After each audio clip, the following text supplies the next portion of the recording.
Hello everyone, welcome to another episode of RM Sotheby's Car Show. Indeed, it is episode 5 of the current season. And this week, we've got a conversation with two of my colleagues, Anders Bilidt and Will Smith. And we just thought we'd have a little bit of a chat about some of the cars that we think are maybe a bit underrated, and perhaps even a few cars that we think are a bit overrated. But anyway, it's quite an interesting conversation, so keep listening. We're going to tackle a couple of different topics today. Me and my fellow guests have decided are quite interesting, and you might find them quite interesting as well, but there's no guarantee of that, of course. So I'm joined by Will Smith and Anders Bilidt. I've just been told how to say Anders' surname correctly, because I've been saying it wrong for about 4 years. And we're going to discuss a couple of things. Talking of your name and pronunciation, so I'm going totally off topic already. I remember watching Formula One with Murray Walker, and forever he had just called Ayrton Senna. And one race, he came on and started calling him Ayrton. And I was thinking, why is he doing that? Why is Murray Walker? He's been calling him Ayrton Senna for forever. So obviously somebody put him right in the paddock. Clearly. Anyway, sorry, that was just a little detour. So now we happen to be recording this sitting in our London auction, and we're not going to talk about our London auction at all, but we are surrounded by quite a lot of different cars. Of different eras, different age, pre-war, and we, right up to relatively vast variety out there today. Yeah. Vast variety out we there have. today. I mean, yeah. I actually, more variety in age terms than we typically have in London, yes, which is great. But there are cars in this room and in the market which we all, they're highly rated. Everyone wants one. Now it might be an F40. It might be a Gullwing, any number of cars. And some of those reputations are rightly justified, very hard to argue with. And then there are other cars which actually look quite good value for money. And why are they good value for money? Are they just not good cars? Are they not desirable? Why haven't they moved at the same rate in the market as some other cars? F40 is a great example, isn't it? I remember when I first got involved with RM, an F40 was 250 to 300 grand. For a long time, that price. Yeah. Now we've got a car for sale, which we're hoping to get more like 2 million for. Yes. So what is it about the F40 that's suddenly taken it up? God knows how many 100%. Yeah. So, okay, look, let's just tackle that topic in a very general sense at the moment. Why are some cars, and why have they over the past decade in particular, why have they experienced such massive uplift in value? I think it has a lot to do with essentially it comes down to who's buying at the time. Yeah. The demography of people who were buying 10 years ago is different than those buying today. And we buy classic cars and collector cars. It's a passion.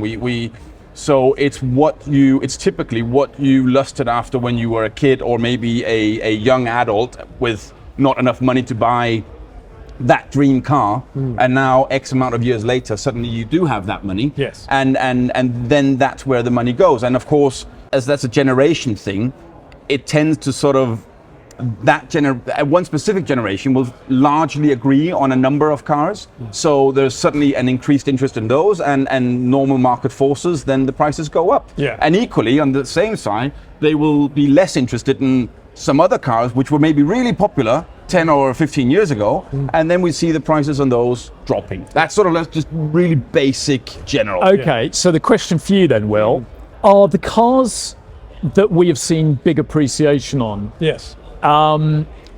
is that because they're good cars? I think it helps. I think it really helps. Yeah. In the case of the F40, which obviously we're using as an example here, that is a car that does live up to its reputation. Yeah, we both drove that car. When we did a video on it, and it never disappoints, that car. It's always an event. It's always slightly scary. You're mildly terrified of the thing because it's got a fearsome reputation. Yeah. When the turbo kicks in, it shoves you in the back harder than you think it's going to. Yeah. And Actually, a Ferrari dealer once said to me, the reason why so many people crashed their 40s is they looked at all the gauges, and all the gauges said temperature up to temperature, oil, yes, water, yes, but they don't think about the tyres. Yeah. And the tyres are cold, but the rest of the car is warm, and then it spits you off into a bush. But in the case of that F40, in answer to your question, I think that there is an intrinsic love of certain cars, like the F40, that live up to their reputation. And as a consequence, their prices have just gone stratospheric. Double, in the case of the F40, doubled in the last 5 years. Is that surprising? I don't think it is surprising. And do I think there's room for them to continue to grow? I actually do, because when you think about my generation, 80s generation, unlike the 70s, Careful. or 50s. 50s. No, but you know, my generation, if you think about it in career terms, has just started to get going in terms of making money, having disposable income.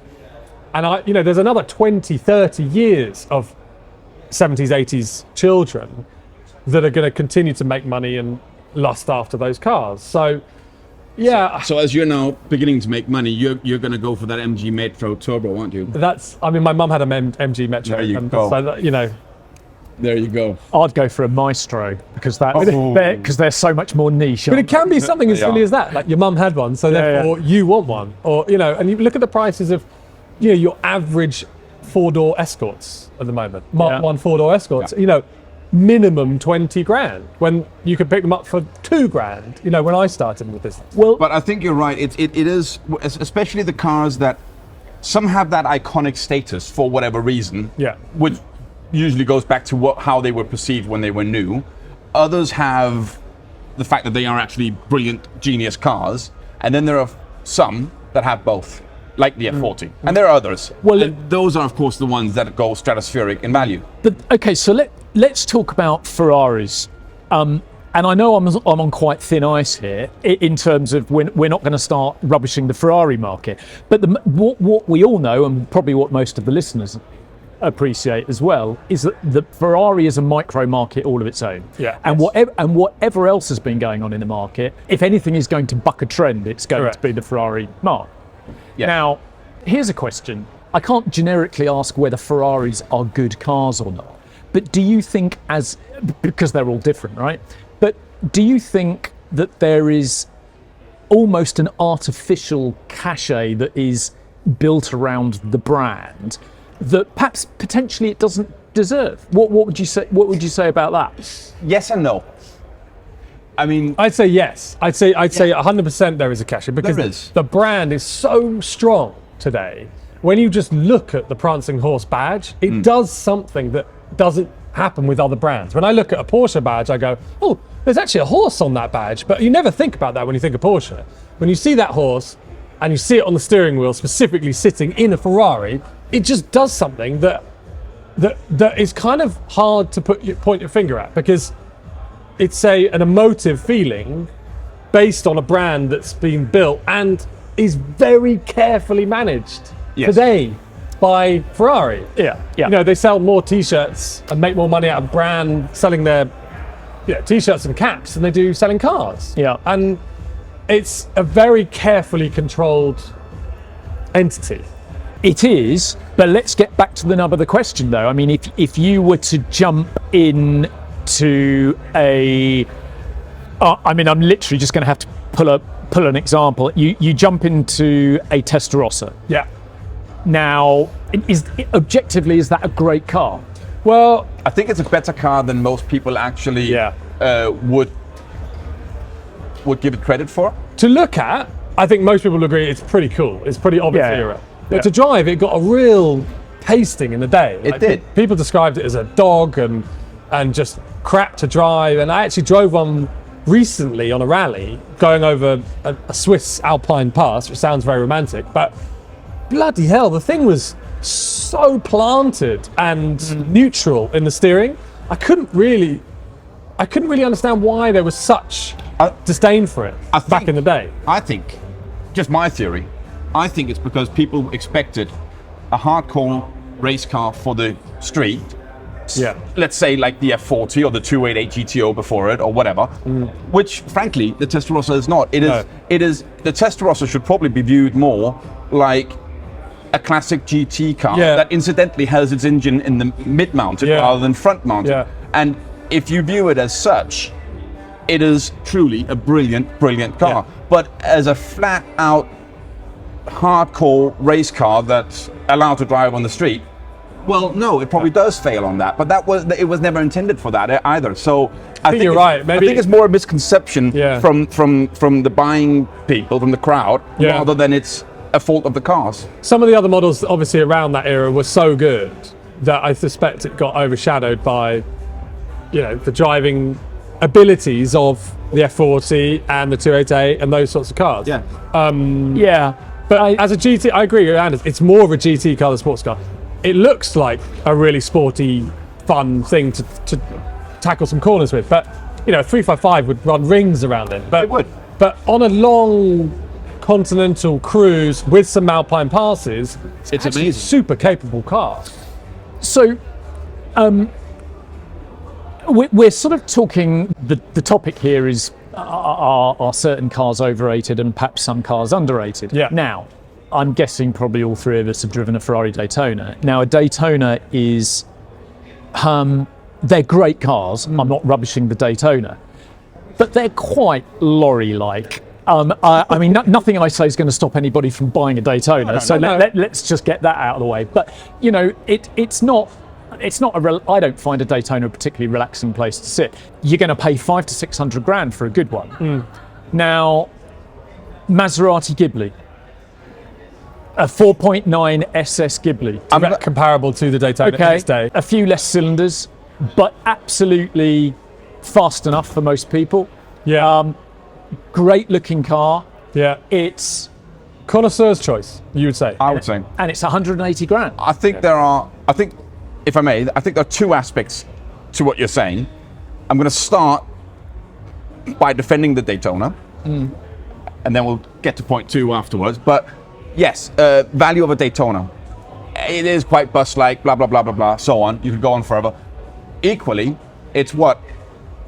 Quarter of the price of a 275. Which makes the Daytona look cheap to me. Now, would I rather have a 275? Absolutely. Is it a 4 times better car? I'm not sure it is. No.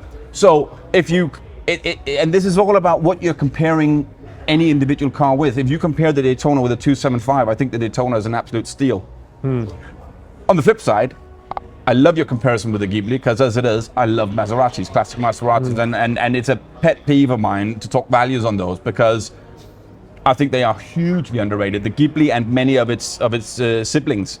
The Ghibli, yes, I think, okay, it doesn't have a V12, and I think that's part of its problem in the market. Although, frankly, I know what you're going to say. All you get with the Ferrari is 12 cylinders more of anxiety, isn't it? I mean, largely. But in terms of status, speaking as an owner, in terms of status and so on, everybody likes the V12, and the Ghibli doesn't have that. But it's every bit as capable a car, despite having 4 cylinders less. But that's where we sorry to cut in there quickly. Go. That's where we were talking about the sort of bubble of the Ferrari market. You can't really make a logical comparison with a Maserati and a Ferrari, because the Ferrari market is in its own weird little bubble, which is difficult to make logical comparisons to other cars, like the Ghibli, which on paper is a very, very comparable car. Which basically just means that you get a ton load of awesome classic GT car if you buy a classic Maserati.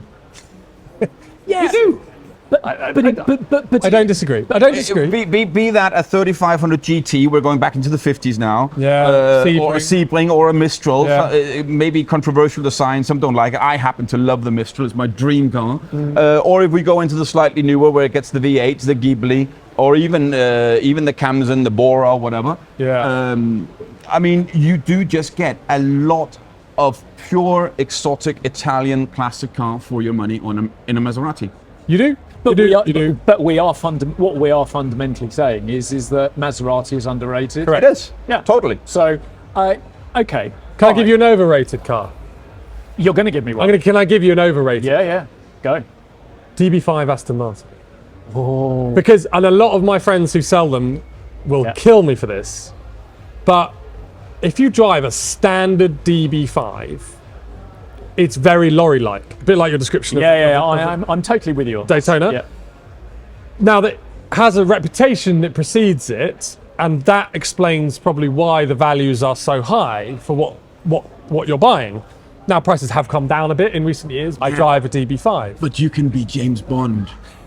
Well, yeah, I mean, that's the illusion, isn't it? And that is, honestly, that is why. Otherwise, explain to me why a DB5 is so much more expensive than a DB4. Because it's not a better car. It's the same car. It's obviously it's film provenance and it's notoriety. Yeah. I mean, it is a thing, you can covet a car. It could have been a picture on your wall, or it could have been, whatever it is about a particular car. And eventually, you might have wanted one for 30 years.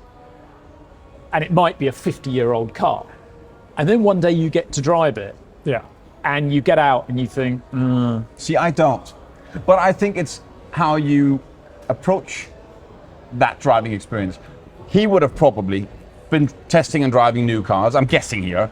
He would have probably. I mean, does a newer car, does it brake better? Yes. Is it faster? Yes. Does it steer better? Probably. Is the comfort higher? Probably.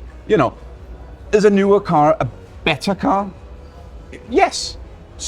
But then for me, if I jump into a classic car, I'm not jumping into that classic car to have the best possible driving experience. I'm jumping in to have a nostalgic and time capsule moment. Yes, thank you. Time capsule moment. well, yeah, I agree with you, but there are still, because we've been talking about it, that there are objectively good old cars and poor old cars. Sure. And pre-war cars, you see, I think you can cut them a lot of slack because, they might have cable operated brakes. The steering doesn't really feel connected to the front wheels and all the rest of it. But that's The charm, in a way. that is the charm. You actually don't get into a pre-war car often expecting too much of it. Yeah. And you're normally pleasantly surprised. Yes. And there is a lot of nostalgia and charm. Yeah.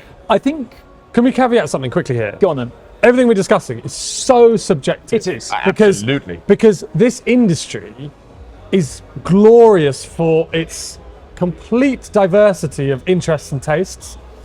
So what appeals to some people in terms of, let's say, luxury cars and smooth, refined suspension and, a Bentley or a Rolls Royce, right, has zero appeal to any of us because we like sportier driving cars, right? So what's cool is that pre-war has its own little area, section and devotees, and as does, the hardcore aero, downforce, track day crowd, as opposed to the touring crowd who want to drive their DB5s and Lusos and Daytonas and things like that on rallies. It's just, there's so much variety. It's quite hard to be objective in this field of discussion. It's impossible to be objective. I mean,